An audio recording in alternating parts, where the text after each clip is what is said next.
He's a senator from the great state of South Carolina. Good morning to you, Senator. Good morning. Senator, after reading the 7 pages, what do you now know about this situation that could tee up something for today? Here's what I know, that the President of the United States is not under investigation for colluding with the Russians, either counterintelligence-wise or criminally. Comey tells us that. I've always believed that. Secondly, the fact that he's appearing before the committee tells me that Special Counsel Mueller has determined there's no obstruction case here, because if he had determined that, you wouldn't let your chief and only witness testify like this. So from the President's point of view, it's a good day. No obstruction of justice, no collusion with the Russians. The investigation will go on. Yeah. So what do you make of the fact that the President of the United States came out and in, for instance, that letter where he fired Mr. Comey, he said, look, you know, remember, you and I talked about how I was not under investigation 3 times. And it sounds like during one of the interchanges they had where he was talking about how the president was, how there was a cloud over his administration. And essentially, is there anything you can lift the cloud? He was saying, the way I interpret it, can't you do something to get the word out? I'm not under investigation, so I can get on with my agenda. Is that how you see it? Yeah, totally. See, here's what frustrates the president. You know, he's not colluding with his own government, much less the Russians. So he's frustrated. I didn't do anything wrong, and this thing hangs over my head. Yeah. Well, there's a process here, Mr. President. Nobody, Comey is telling the country there's no evidence you colluded with the Russians, but we got a special counsel now, and he's got to do his job. So he's frustrated. I think he's frustrated that General Flynn, who got fired, is they're going too far with him. So if you got somebody you like, you kind of weigh in on their behalf. Right. The other side of the story is that you shouldn't pull the FBI director out by himself. You shouldn't be talking about loyalty. You know, if being rude and crude and sometimes a bull in a china shop is a crime, he's convicted, but it's not. Donald Trump got elected to be the bull in the china shop for the American people, to break up Washington, to get it to work for them.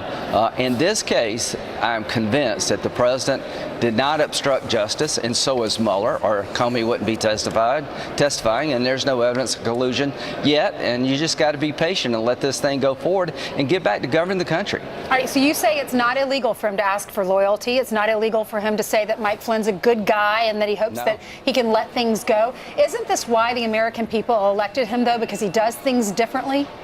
Well, I don't think the American people elected him to talk, you know, to pull the FBI director aside and put him in an uncomfortable position. I think the American people elected him to cut their taxes, rebuild infrastructure, and change his damn place, and fix immigration. And you know what? He can be a hell of a president if he chooses to be. He wants to rebuild the military. After 8 years of Obama, I'm glad that we got a commander-in-chief who sees the military differently. I want to help him cut taxes, replace Obamacare if we can. That's what he got elected to do. Right. And here's where he's failing, in my view. He doesn't get that the reason he's in trouble is because of Putin. I don't believe the president colluded with the Russians. I really don't, but time will tell if that proves to be the case or not. But it's Putin that got all of us in this mess, Mr. President. He is not our friend. He is providing arms to the Taliban. He colluded with Assad to keep chemical weapons. And you need to go after Putin, because Putin's your biggest problem right now. Right, Senator, I know you're frustrated that this is not in front of the Judiciary Committee. But if you had a chance to ask a question, you're a great prosecutor. What are the questions that you want to hear today? Because a lot of the GOPers and Democrats might be watching right now. Well, number one, is it true that there is no evidence of collusion by the president with the Russians? Is that what you're telling us here today?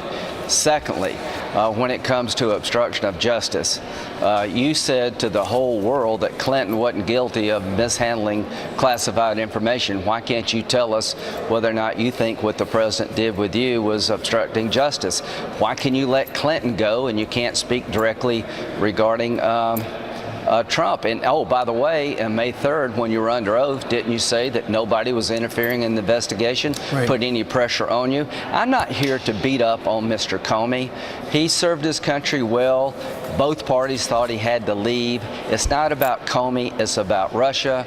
The one thing I can tell you about our president, as of this moment, He is not under investigation for colluding with the Russians, and I don't believe anybody with a legal background could prosecute this case for obstruction of justice. And I wouldn't beat on Comey. I'd just make those two facts, lay out those two facts, and I'd move on. Sure. Right. What do you make of the rumors that there's trouble in over the Department of Justice between the Attorney General and the President of the United States? The President has been steamed that he recused himself when he felt he did not have to over Russia. And, you know, there's some suggestion that he offered to resign, according to anonymous sources. What do you make of all this? I think if Jeff Sessions resigned from this administration, it would be a great loss for the country and the president. And I want to be as direct as I know how to be. I've been a lawyer all of my adult life. If you think somebody involved in a campaign can investigate the campaign, the American people won't let that happen because it doesn't pass the smell test. At the end of the day, there's no evidence of Trump's campaign colluding with the Russians yet. But to suggest that Jeff Sessions, who was an integral part of the campaign, could ride herd over this investigation was never going to happen. It shouldn't happen. Jeff Sessions had to step down under the canons of ethics and the recusal rules of the Department of Justice and just common sense. So if you're mad at Jeff Sessions, then you're mad. That's misplaced madness. Jeff Sessions did the right thing, Mr. President. He had no choice. Get back to govern this country and take Putin on. He's the one creating all this mess, not Jeff Sessions. But he told the Secretary of State to repair their relationship. That was even over the last week. That's been reported. Now, you know what it's like to run You're not going to repair this relationship until you hold Russia accountable for killing our kids, trying to help kill our kids in Afghanistan, and interfering in our democracy. You know, Putin's a thug, a murderer, and you know, I'm not interested in repairing this relationship. I'm interested in resetting it, not like Obama and Clinton. Don't be weak like Obama and Clinton. Senator, you know what it's like to run these hearings and be at them. Yeah. Do you believe that these Republicans have teamed up at all and have a strategy, being that they get 7 minutes each over the course of hours? You know, Democrats are great at that. Do you think Republicans have? A lot of these people are your friends. They're great people. They're all talented. We don't do strategy well. Yeah, I'm sure they've talked with each other, but I said a nothing burger. You can have him on for 15 days every day, and here's what it comes down to.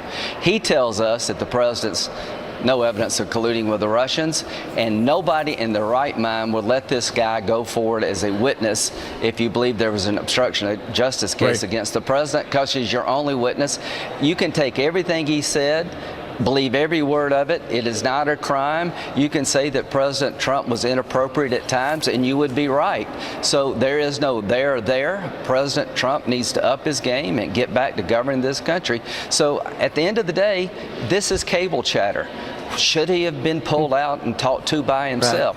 Well, maybe he shouldn't have been, but he was. But if he thought it had been a crime was committed, he had done something about it. He didn't do a damn thing. He didn't call the Department of Justice. He didn't quit. And on May 3rd, he said nobody bothered him.